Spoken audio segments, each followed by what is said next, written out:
വനിതാ സംവരണ ഭേദഗതി ബിൽ പാസാക്കുന്നതോടുകൂടി ദേശീയ സർക്കാർ എന്താണ് വിഭാവന ചെയ്യുന്നത്, അതിന്റെ പ്രാധാന്യം എത്രത്തോളമുണ്ട് എന്നതിനെ സംബന്ധിച്ചുള്ള ഒരാശയം. മറ്റൊന്ന്, ഈ വനിതാ സംവരണ ഭേദഗതി ബിൽ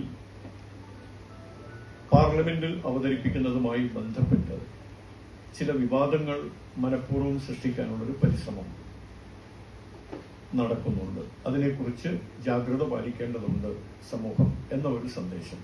ഈ രണ്ട് കാര്യങ്ങളാണ് ഇന്ന് പങ്കുവയ്ക്കാനുള്ളത്. 2023 സെപ്റ്റംബർ മാസത്തിലാണ്, കൃത്യമായി പറഞ്ഞാൽ സെപ്റ്റംബർ 28-നാണ് ഭാരതത്തിൽ പാർലമെന്റിന്റെ തലത്തിലും സംസ്ഥാന നിയമസഭകളിലും 33% വനിതാ സംവരണം ഉറപ്പുവരുത്തിക്കൊണ്ടുള്ള ബില്ല്, നാരി ശക്തി വന്ദൻ അധിനിയം എന്ന പേരിൽ നിയമമുണ്ടാക്കിയത്. ബില്ല് പാസ്സായി നിയമമായി കഴിഞ്ഞു. ആ നിയമത്തിന്റെ പ്രയോഗവൽക്കരണം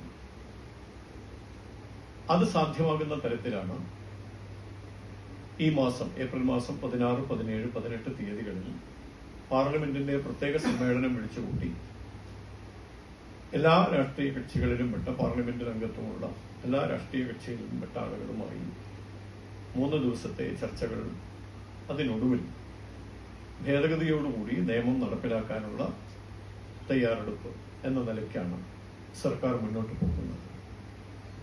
ഭാരതത്തെ സംബന്ധിച്ച് നമ്മുടെ ഭരണഘടനാ ശില്പികൾ ആഗ്രഹിച്ചതുപോലെ, നാം എല്ലാം ദശാബ്ദങ്ങളായി ആഗ്രഹിക്കുന്നത് പോലെ, ഭാരതം ആഗ്രഹിക്കുന്നത് പോലെ ഭരണകൂട സംവിധാനത്തിന്റെ സുപ്രധാനമായ മർമ്മപ്രധാനമായ തലങ്ങളിലേക്ക് നമ്മുടെ സഹോദരിമാർ, അമ്മമാർ കടന്നു വരുന്നു എന്ന ആഹ്ലാദകരമായ അനുഭവം നമ്മുടെ മുന്നിലുണ്ട്. കാരണം നമുക്കറിയാം, നമ്മുടെ ജനസംഖ്യയുടെ പകുതിയിലേറെ എന്ന് പറയാം സാങ്കേതികമായി. കാരണം 1000 പുരുഷന്മാർക്ക് 1003 വനിതകൾ എന്നൊരു കണക്കിപ്പോഴുണ്ട്. അപ്പൊ ജനസംഖ്യയുടെ പകുതിയിലേറെ വരുന്ന ഒരു വിഭാഗം ദീർഘനാളുകളായിട്ട് ഭരണകൂട സംവിധാനത്തിന്റെ ഭാഗമല്ല എന്ന ഒരു പോരായ്മ നമ്മൾ മറികടക്കുകയാണ്. 2029 നടക്കാൻ പോകുന്ന ലോക്സഭാ തെരഞ്ഞെടുപ്പോടുകൂടി വനിതാ സംവരണ നിയമം പ്രാബല്യത്തിൽ വരണം എന്നാണ് ദേശീയ സർക്കാർ, പ്രധാനമന്ത്രി നരേന്ദ്രമോദിജി ആഗ്രഹിക്കുന്നത്.